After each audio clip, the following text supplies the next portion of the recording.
ঘুম থেকে উঠেই এক গাদা মেসেজ আসতে দেখলাম। এত সকালে কে দেয় এত মেসেজ? মেয়েকে ঘুমের মধ্যে রেখে আমার বিছানাটা উঠালাম। উঠাইয়ে ফ্রেশ হয়ে মোবাইলটা হাতে নিলাম। মোবাইলটা হাতে নেওয়ার সাথে সাথে আমার পায়ের নিচের মাটিটা না সরে গেল। মোবাইলের দিকে তাকিয়ে দেখি এক গাদা খোলামেলা ছবি আমার আত্মীয় স্বজনেরা আমার মোবাইলে পাঠাচ্ছে। এগুলো গত পরশু দিনের ছবি। আমার এই ছবিগুলো গত পরশু দিন আমার স্বামী তুলেছিল।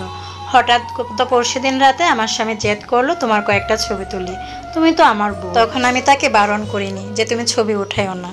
ভাবলাম সে তো আমার স্বামী।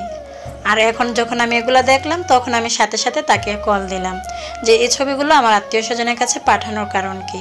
সে আমার কলটা ধরে নাই, সে এখন অফিসে আছে। কিছুক্ষণ পরে সে আমাকে একটা মেসেজ দিল, কিরে খেলা কি তবে শুরু হয়ে গিয়েছে? তুই আমাকে বলেছিলি না আমার চরিত্র নষ্ট? তুই তো আমাকে বলেছিলি আমি পরকীয়া করি।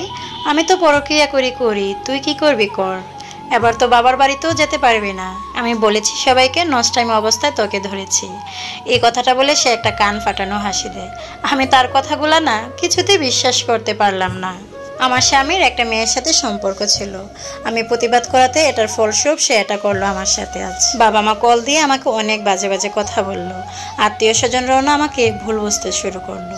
তখন আমি সিদ্ধান্ত নিলাম আমি আর এখানে থাকবো না। আমার না বেঁচে থাকার ইচ্ছাটাই চলে গিয়েছে। ওই মুহূর্তে আমার 3 বছরের বাচ্চাটা, ওই মুহূর্তে আমার মেয়েটা বলল, আম্মু কি করতেছো তুমি, আমাকে খাইয়ে দিবা না? আমার মেয়েটার দিকে তাকিয়ে আমার ভিতরটা ফেটে যাচ্ছে। মেয়েটাকে বুকে নিয়ে আমি অনেক কান্না করলাম। পরকীয়ার জন্য যে কোনো পুরুষ তার স্ত্রীকে এভাবে নষ্টামি হিসেবে পরিচয় দিতে পারে, তাকে না দেখলে আমি এটা কোনোভাবে বিশ্বাসই করতে পারতাম না।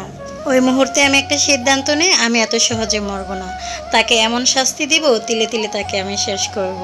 আমার বান্ধবীর বাবা অনেক বড় একজন হুজুর ছিলেন, তার বসে অনেকগুলো জিন কাজ করে। আমি আমার মেয়েকে নিয়ে হুজুরের কাছে গেলাম। আমি স্ত্রী হয়ে আমার স্বামীকে এভাবে ক্ষতি করব, সেটা আমার বান্ধবীর বাবা কোনোভাবে রাজি হচ্ছিল না। আমাকে সে অনেকভাবে বুঝিয়েছিল। আমিও আমার সব পরিস্থিতি তাকে বললাম। কিভাবে সে আমার বাবার বাড়িতে আমার সকল খোলামেলা ছবি পাঠিয়েছে, কিভাবে সবার কাছে সমাজের কাছে সে আমাকে অপমান করেছে, সব কিছু আমি তাকে খুলে বললাম। কিভাবে সে আমার বাবার বাড়ি, আমার আত্মীয় স্বজন সবার কাছে আমাকে অপমান করেছে, সবার সাথে আমার সম্পর্কটা নষ্ট করেছে, কিভাবে সে পরকীয়া করে অন্য নারীর আসক্ত হয়ে আছে। আমার কান্নাকাটি করে যখন হুজুরকে বললাম যে আমার মরণ ছাড়া আমার আর কোনো উপায় নেই, কিন্তু আমার মেয়েটার দিকে তাকিয়ে আমি কিছুই করতে পারবো না। হুজুর আমার সব কথা শুনে হুজুরও রাজি হয়ে গেল। হুজুর আমাকে বলল, তোর স্বামীর শরীরে আমি একটা খারাপ জিন প্রয়োগ করব, সে এমনও হতে পারে তার খুব খারাপ পরিস্থিতি হতে পারে। আমি হুজুরকে বললাম সে এমনভাবে শাস্তি পাক যে সে হারে হারে টের পাক যে সে কি ভুল করেছে। তারপর হুজুর একটা আমার শরীর আর আমার মেয়ের শরীর বন্ধের একটা তাবিজ দিয়ে আর একটা তাবিজ দিয়ে আমার স্বামীর বালিশের নিচে রাখে। জিনটা মাছ মাংস বেশি পছন্দ করে, সেজন্য হুজুর আমাকে বলেছিল যে বাসায় বেশি করে মাছ মাংস রাখতে। হুজুরকে আমি আমার হুজুরের পারিশ্রমিক বুঝিয়ে দিয়ে আমি আমার বাসায় ফিরি এবং হুজুরের কথা মতো মাছ মাংস সব কিছু এনে বাসায় রাখি। হুজুরের কথা মতো আমি ওই তাবিজটা আমার স্বামীর বালিশের নিচে রাখি। রাতে আমার স্বামী যখন বাড়ি ফিরে তখন আমার দিকে তাকিয়ে বড় বড় করে হাসে আর বলে, কিরে আমাকে না থামাতে চেয়েছিলি? তুই না আমাকে বলেছিলি আমি পরকীয়া করি? এবার কেমন দিলাম মজাটা? তোর সারা শরীর তোর পুরো এলাকাবাসী দেখেছে। কেমন দিলাম বলতো? আমার পিছনে কখনো লাগতে আসবি? আর তোর এই মোটা শরীর আমার পোষায় না, তাই আরেকজনকে ভালোবাসি। আমি কথাগুলো চুপচাপ মেনে নিলাম। আমি তার একটা কথারও প্রতিবাদ করলাম আর মনে মনে যত রকমের বদদোয়া আছে সব কিছু করতে শুরু করলাম। একটা মেয়ে কত আশা নিয়ে স্বামীর বাড়িতে আসে, আর একটা সন্তান কেউই পায় না। কত মানুষ আছে যারা একটা সন্তানের জন্য হাহাকার করে কান্না করে, আর আল্লাহ না চাইতে কত একটা কন্যা সন্তান দান করেছে আমাদেরকে। আমার স্বামী সেটার মূল্যই বুঝতে পারল না। এত কিছু পাওয়ার পরও মানুষ কিভাবে এত অকৃতজ্ঞ হতে পারে? রাতে সে মেয়ের সাথে ভিডিও কলে কথা বলছিল।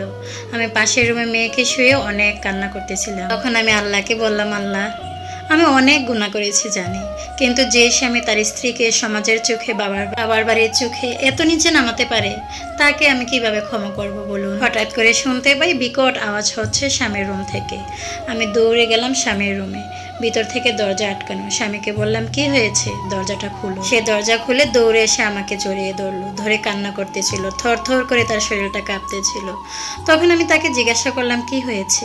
সে বলল, ভয়ঙ্কর কিছু একটা আমার বালিশের নিচ থেকে বের করে আমার গলায় ধরতেছিল। তখন আমি তাকে বললাম, এসব কিছু না, তোমার দুঃস্বপ্ন, তুমি ঘুমাও তো। সে বলল, না তুমি এসো, আমি ঘুমাবো, না হয় তুমি না আসলে আমি ঘুমাবো না, আমার খুবই ভয় লাগতেছে। বললাম, না আমি তোমার সাথে ঘুমাবো না। তখন সে আমার সাথে আমার মেয়ের রুমে চলে আসে, এসে আমাদের দুজনের মাঝখানে ঘুমায়।